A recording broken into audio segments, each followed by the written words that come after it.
Watkins. Thank you for joining me today. I hope you are doing well. Let's get started with the first question. How can limited time impact the workplace?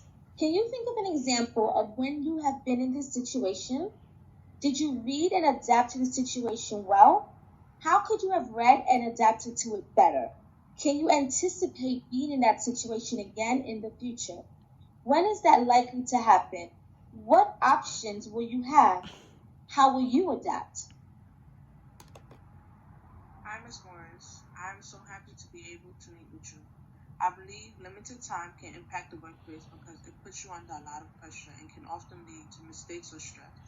I have been in this situation a significant amount of times, but the most stressful time was in my previous role as an assistant director. I was tasked with updating the new student database, which needed to be completed by Friday 10 a.m. I was under a lot of pressure because it was Wednesday, end of day, when I was told this deadline, and I had over 140 applications to enter. Each application took about 20 minutes to enter. I was completely frustrated and vented to my husband when I got home that night. I returned the next day and completed the task. I adapted well but could improve by having previous knowledge of the online database. I do not anticipate being in this situation, but if I were, I would not hesitate to ask for help. Miss Watkins, very good example and explanation of how you handled limited time. One of the things that I would suggest if you encounter a situation like this is to create a time log. In the book Bridging the Soft Skill Gaps, Tolkien discusses the method and how it helps with understanding how you utilize your time at work. By having this log to reference, it can also distinguish the highs and lows of your day.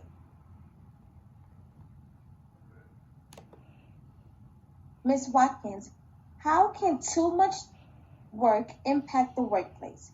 Can you think of an example of when you have been in this situation? Did you read and adapt to the situation well? How could you have read and adapt to it better? Can you anticipate being in that situation again in the future? When is that likely to happen? What options will you have? How will you adapt? Too much work can impact the workplace because it leaves everyone physically, emotionally, and mentally drained. Yes, when I was a dean at a middle school and unable to have a moment to take a break to increase my energy, it often left me drained by the end of the day. I believe I adapted well because I started to carry snacks with me that I could munch on throughout the day. No, I do not anticipate being in this situation in the future. While you do not anticipate being in this situation again, might I provide some insight on how you can adapt better for the future? The first thing I would suggest is create a priority list for all the tasks that has to be completed in order for you to move forward. After creating this list, block off moments in your day where you can focus solely on those tasks. While you are working on that assignment, create a basic project that consists of working backwards from the deadline, breaking down the big goal to smaller goals with smaller deadlines. While it is easy to get caught up in your work and not take breaks, you should still slow down and schedule breaks every 60 to 90 minutes into your calendar. Even if it's just 5 minutes to drink some water or walk up and down the hall. This will not kill your momentum. Forcing yourself to slow down will actually increase your productivity. How can other people not doing their part impact the workplace? Can you think of an example of when you've been in this situation? Did you adapt to the situation well? How could you have read and adapted to it better? Can you anticipate being in that situation again in the future? When is that likely to happen? What options will you have? How will you adapt?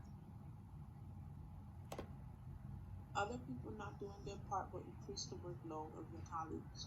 It can lead to a hostile environment as employees become frustrated with their coworkers' lack of respect. In a previous role, I had to step up and teach a smaller group of kids since the lead teacher at the time had a personal gripe against the children because of their behavior. This led to me often not completing my daily tasks, and my focus was shifted to ensure the students were learning. Yes, I adapted well, and I was able to learn from the experience to understand what it would feel like to be a lead teacher. I can anticipate being in the situation again, as there is always someone at the workplace that doesn't work as hard.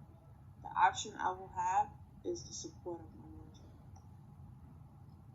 While there is usually always that one person at the job that doesn't complete their task or often asks for assistance, we shouldn't assume it's because they are lazy or don't care.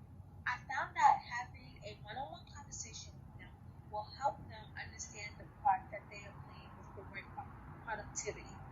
It also clears up any misconceptions that they have with their role, as sometimes it's just as simple as them not knowing their responsibility falls on them.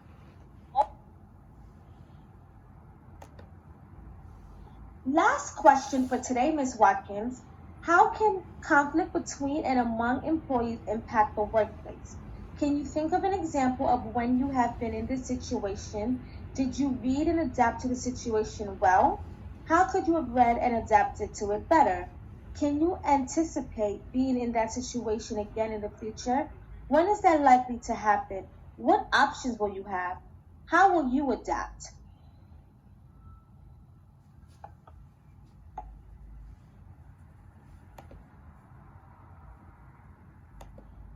Conflict between and among employees impact workplace because it affects the team morale, work productivity, motivation, and job satisfaction. I had a coworker who liked to be favored amongst everyone, and to gain this favoritism, he would create problems that led to employees disliking each other. The best approach for me was to ignore him and stay out the way. Oh, wow. That seemed like an extremely hard workplace to be a part of. I believe your approach was an incredibly good approach. I hope you do not have to experience that type of behavior again. But in case you do, here are some tips and tricks that I learned along the way. It is important to address the bad behavior and understand the nature of it. Often, it is easy to assume we know what the issue is or box the person in a category. Understanding when to step in as a manager or when to allow employees to work the situation out on their own is also important to the workplace environment. The key thing is to stay neutral and listen to both sides and determine an end result.